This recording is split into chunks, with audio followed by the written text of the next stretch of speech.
Welcome to Option Trades Today. I'm Tony the Baptiste, and I've got a trade idea for you today. September 7th, 2023, but let's look at what the market's doing. Even the S&Ps down 19 handles. You can see significantly off of their lows by, just about 20-ish handles, maybe 18-ish handles. Even the S&Ps down 20. NASDAQ down 149. That was the leader in the clubhouse to the downside.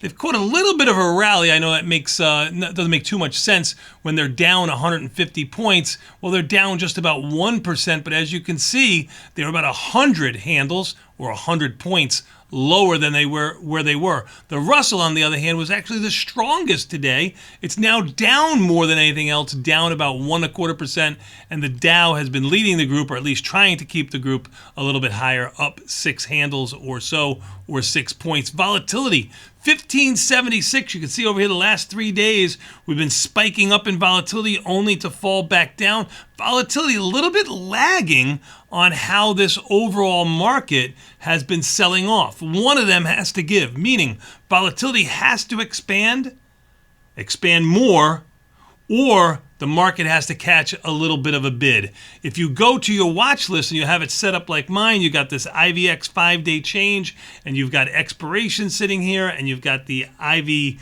rank sitting here, you're going to find a stock that's a little bit interesting.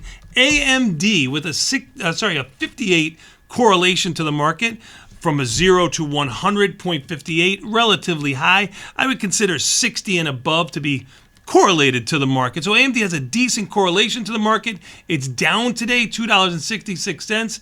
You look over here, the IVX 5-day change, that's the volatility's 5-day change, is up about 3%. It doesn't have any earnings. I have my earnings column here looming, and the IV rank is 17. That's about double the implied volatility rank that we've been able to find on this show before volatility started to creep up here. You can see here that the stock has been lower today, traded down to 105 and change.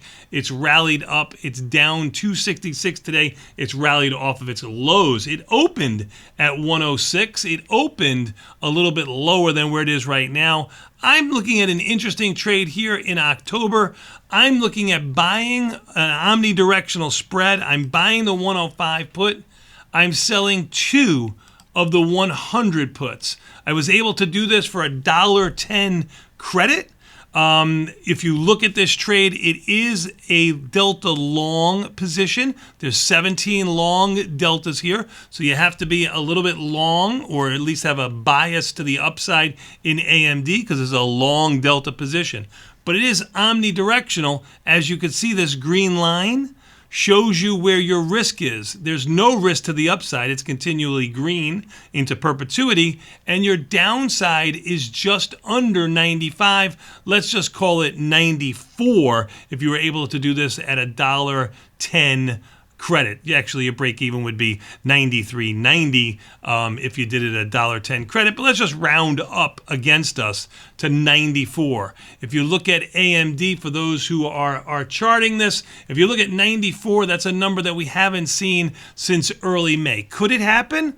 Well, I don't know if it can happen, but the delta on that happening, or the probability of it happening is at expiration is about 20%. So you got an 80% chance that we won't close under $94 in AMD while we collect around $1.10 credit. This does use in a margin account, in a IRA type account, around $10,000. In a margin account, it would use significantly less, around $2,000 on this overall trade. The pop is 79%, meaning there's a 79% pop. That's where I got that chance of it closing at expiration wrapped around 80%. I have this in a margin account so you can see this, because a lot of people will say, hey, I like to be bullish in a margin account. I like to have an omnidirectional trade on in a margin account. How can I do that when I'm using so much buying power? If the buying power is approximately $2,000 in a margin account, you could do something like buy this 75 put and then change all of your buying power down to around $9,000. Of course, you take a small credit away from, small debit away from this credit that you received. Your pop is not going to change. You can see here the theta decay changes ever so slightly, but you're able to put this trade on and use significantly less buying power. I wanted to demonstrate that for you on today's podcast. You know what else I want to demonstrate for you? Well, you can do it all on your own. Take advantage of some of the great perks that we have on. We've got some new promotions coming out at Tasty Trade. You're going to want to take a look at them. So open, move, transfer, bring your account to Tasty Trade so I can keep the lights on here.